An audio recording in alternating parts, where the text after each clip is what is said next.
there is another round of Lab Leak Discourse. Yay! This particular one brought on by Alina Chan, publishing an opinion piece in the New York Times titled Why the Pandemic Probably Started in a Lab in 5 Key Points. And this was a very highly produced article. It's super long, has these interactive kind of visualizations, and released just before Fauci was being grilled on, one of the never-ending panel Senate investigation committees in America. So, New York Times adding to the discourse. The actual article itself, nothing new. Nothing new. Written by somebody who has published books and for many years spent advocating the Lab Leak without directly claiming that's what they're doing, but it's very obvious that's what they're doing. If you're interested in arguments, we did a 3-hour episode with relevant experts where we put these exact arguments and other ones to that Alina Chan and Matt Ridley raised to Sam Harris and had experts respond. And the fact that we did that, it must have been over a year ago now, and yet this is breaking news. It needs a big opinion piece in the New York Times. That says something. Says something about the sad state of affairs in our mainstream media. As our main job is criticizing these alternative media sources, and we've been fairly labeled as mindless defenders of the mainstream media, but my God, standards really have slipped. I kind of do blame the online discourse in a way, because clearly those mainstream channels they're desperate for clicks and downloads and subscribers as well. And I just feel like standards are slipping. I mean, the New York Times is meant to be the best. It's meant to be one of the best. Like, remember when the UFO thing was a big deal? The New York Times headline then was, "No longer in the shadows, Pentagon's UFO unit will make some findings public." And there's this breathless thing, always implying that there's some exciting new UFO revelations. Of course there wasn't.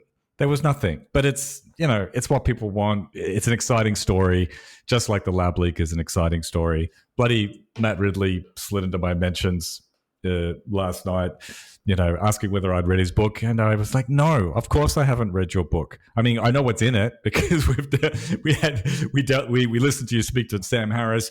We dealt with all those things with actual experts, like he said. But why would anyone read a book by someone who is a banker/journalist? That's his background, has weird libertarian sympathies, has written other books saying that all the climate scientists are making stuff up. And as you reminded me, Chris, has famously quite strongly implied that AIDS, I think. Oh, he just considered the possibility that AIDS, HIV there was another origin possible. Just asking questions, Matt. That is the modus operandi. So in this alternative universe, all of the climatologists, there's a shady conspiracy afoot. They can't see what's obvious to Matt Ridley. All the virologists, there's a shady conspiracy afoot. They can't see what's obvious to Matt Ridley. In this alternative universe, he's the person you should be going to find out the lowdown on these very technical scientific subjects. No, he is not. No, he is not. Yeah.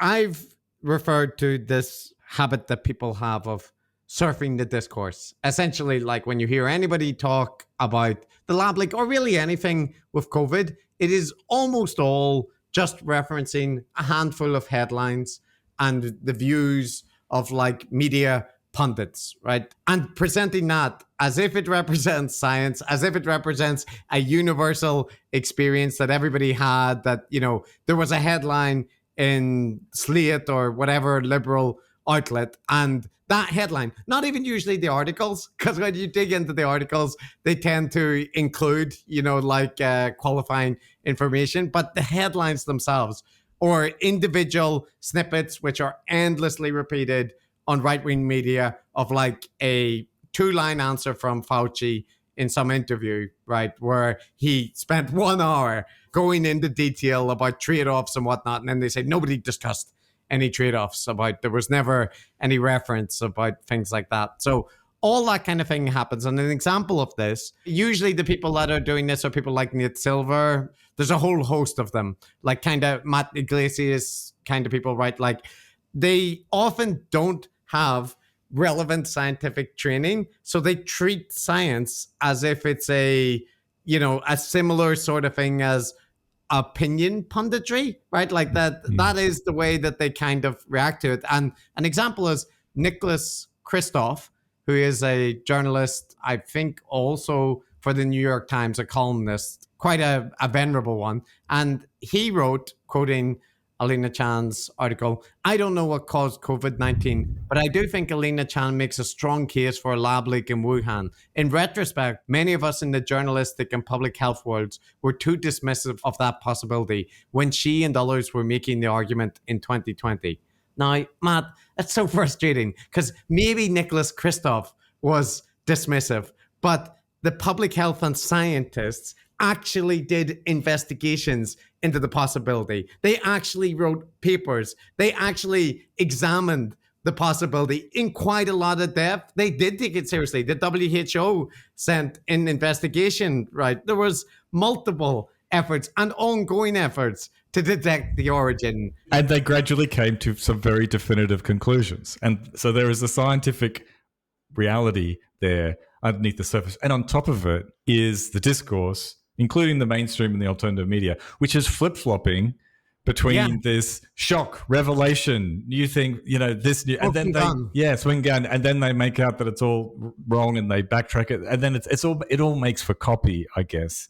But they make out that their discourse is the actual reality of the scientific investigations that have been going on, and it just isn't. Alina's key arguments are there was a lab in Wuhan, the Diffuse project submission. These are all things, again, that we talked about in depth with the people over a year ago, right? So why this is being presented as breaking news is just that whole thing because of the way Discourse works. It was in the New York Times. It doesn't matter that the arguments have already been addressed. And many scientists, relevant experts, linked to threads highlighting that. So there we go. That's it. Another round of lab leak discourse. And some people asked, what do you think about this new thing? And nothing. I already know that Alina Chan thinks the lab leak is the most likely thing. She wrote a book about it. She raises conspiracy tweets constantly on Twitter. There's nothing new for her to say that she thinks the evidence is leaning more towards a lab leak. So nothing changed. Nothing changed. Just the New York Times covered it. That's what changed. Yeah, which isn't information. It isn't evidence. It's just now you can point to a New York Times article.